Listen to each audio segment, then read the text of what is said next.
Vamos trazer a discussão aqui, Jess, para realmente focar mais na economia e no PERSE, as repercussões que ele pode ter, para realmente reerguer esse setor de eventos tão combalido aí depois de alguns anos bem difíceis. Palumba, tua expectativa em relação a isso nesse sentido, como é que você tem visto o setor de eventos mais amplamente? Eu acho que eles sofreram demais na pandemia, né? Isso aí é inegável, talvez uma das categorias que mais tenha sofrido. E eu acredito que isso vai passar tranquilamente. Creio eu que o executivo não vai vetar absolutamente nada. Agora, quanto aos sindicatos, o sindicato foi feito para servir o trabalhador e não o contrário. E nós temos verdadeiras máfias de sindicalistas aqui no Brasil, onde eles se locupletam do dinheiro desses trabalhadores para comprar mansão, vários escândalos aí, é só pesquisar. Pesquisem aí. Sindicato dos motoristas de ônibus de São Paulo, pra você ver, vocês vão ver a máfia que tem atrás de tudo isso daí. Pois é, Palumba e PP, eu queria saber essa ação recente aí, foi uma vitória pro Haddad, nesse sentido, junto ao Senado? Não, foi uma vitória pro Haddad, mas, Marinho, eu discordo dessa mudança de rumo em relação ao PES. Palumba foi bem cirúrgico ao falar que o setor de eventos, restaurante, bares, foi o setor mais afetado na pandemia, não é? Então o PES veio para socorrer esse setor, que é o setor que mais emprega no Brasil. Então lá atrás, o setor, com esse benefício, reestruturou fiscalmente a empresa, pensando no futuro em pagar menos imposto para se recuperar. E agora, no meio do caminho, o governo muda a regra do jogo, né? Então isso causa insegurança jurídica, isso causa insegurança institucional, criando um problema muito grande em relação aos setores de bares, restaurantes e de eventos, né? Então, apesar do Haddad ter tido uma vitória, né, e limitar em 15 bilhões de reais o benefício do PERSE, no meu modo de ver, ele mudou a regra de jogo, causando insegurança jurídica no setor que mais emprega no Brasil. Eu sou contra mudar a regra do jogo no meio do jogo, né? Bom, a gente vai voltar daqui a pouquinho para você que está nos ouvindo do trabalho, aí no Corre, diretamente da rádio. Daqui a pouco a gente volta aqui no Morning Show. E, Jess, em relação ao PERSE, realmente o governo queria o fim desse projeto. O Congresso batalhou contra, alguns setores eram 44, só sobraram 30 agora que vão ser contemplados até o final de 2026. Claro que vai a sanção presidencial agora. A sua expectativa nesse sentido? Eu acho que, coincidentemente, discordo aqui do PP, acho que foi um acerto em relação à retirada, à remoção de determinadas categorias, o que permitiu que o projeto ficasse aí nos 15 bilhões, e as categorias que foram retiradas foram majoritariamente categorias ligadas à questão até mesmo dos transportes, excursão. Então, acaba que não estava naquele cerne dos bares, dos eventos, que realmente é a área que mais se necessita e a área que mais emprega também. Então, acredito que foi uma conquista também, excelente trabalho da senadora Daniela Ribeiro. Bom trabalho, a Câmara fez um bom trabalho na montagem do PERSE e o projeto chegou no Senado sem fortes tentativas de mudança ali, foi acatado e já sobe para a sanção presidencial. Foi ágil a votação como um todo, então, sinceramente, é algo a se elogiar em relação a esse governo. Antes de te ouvir aqui, Pepe, só um esclarecimento aqui para todos, né? O PERSE foi criado em 2021, no momento mais agudo da pandemia, para auxiliar os profissionais desse setor que trabalham com eventos por meio de isenção fiscal, ajudando realmente a aliviar a carga tributária, vários setores contemplados, mas o tempo vai passando e os gastos aumentando e essa discussão fica posta. Tua opinião, Pepe? Não, eu queria me discordar aqui da GES pelo seguinte, porque o setor de transporte de passageiro foi mais afetado que os setores de bares e restaurantes. É bom lembrar que ninguém pegava ônibus na pandemia.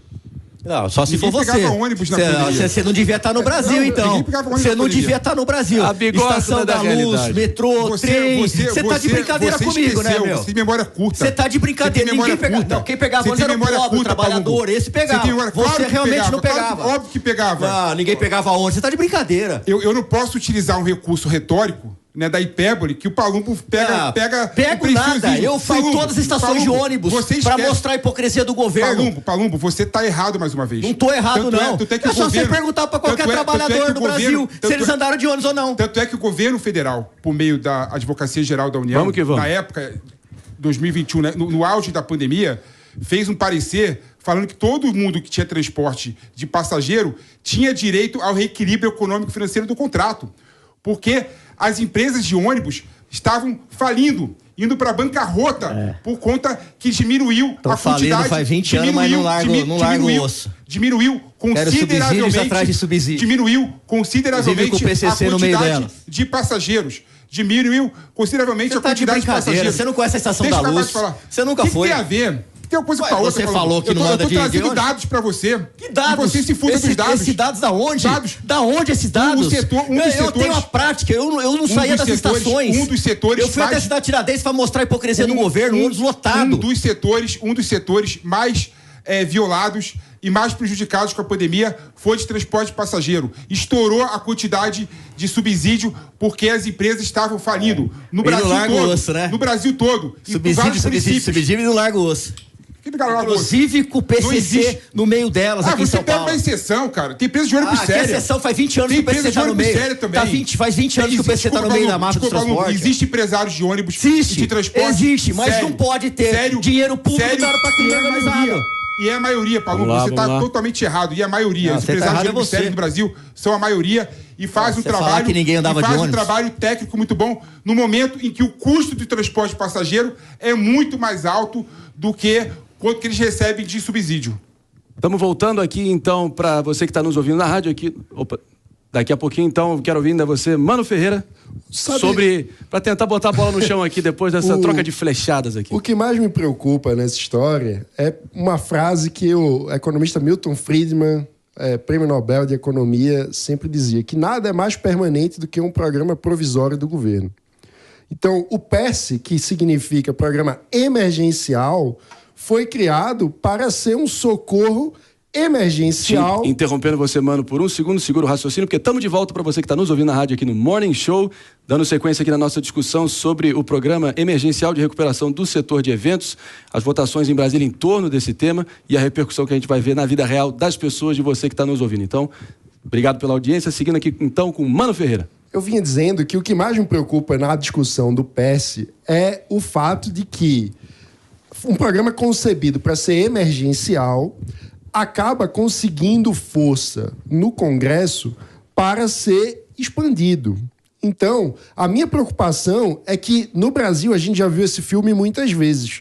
Por exemplo, a própria desoneração da Folha foi criada num contexto para ser passageiro e tem mais de 10 anos que fica sendo prorrogado. A gente tem muitos projetos de benefícios setoriais que ficam sendo eternamente prorrogados. E qual é a minha preocupação? É que isso impede a discussão mais estrutural, porque, na minha visão, o que a gente precisa é baixar a carga tributária para todos os brasileiros, e não apenas para um setor. Então, se a gente fica gastando energia com discussão setorial, a gente perde as condições de falar em corte de custo do governo para que seja efetivamente viável falar em corte de imposto para toda a economia e não apenas para um setor.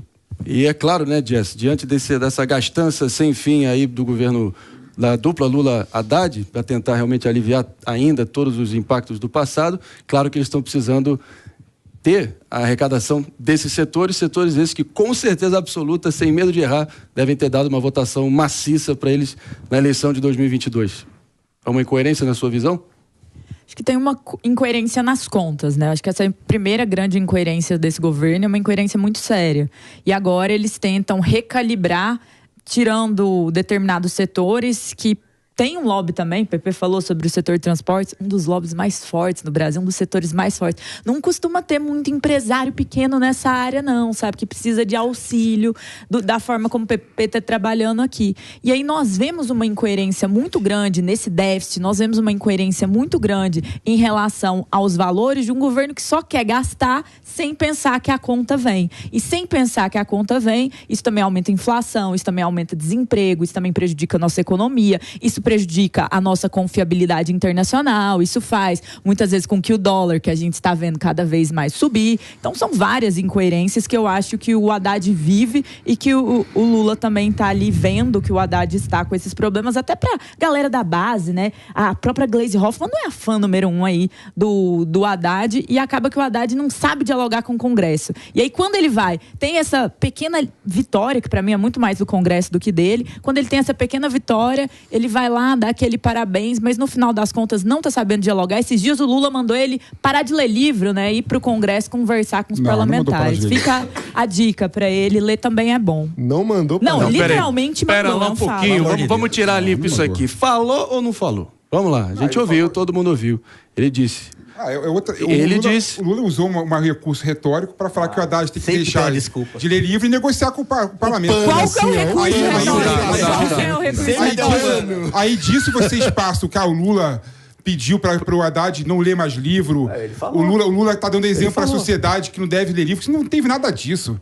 O Lula só falou para o Haddad, deixa de ser tecnocrata e seja...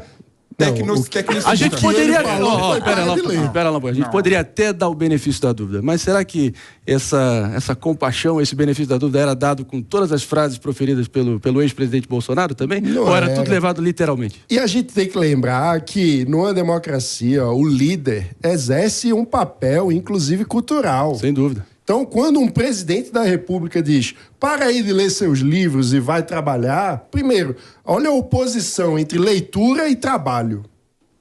Já está errado isso aí culturalmente. É um reforço cultural que é uma ideia muito negativa num país que a maioria dos adultos não leram um livro sequer.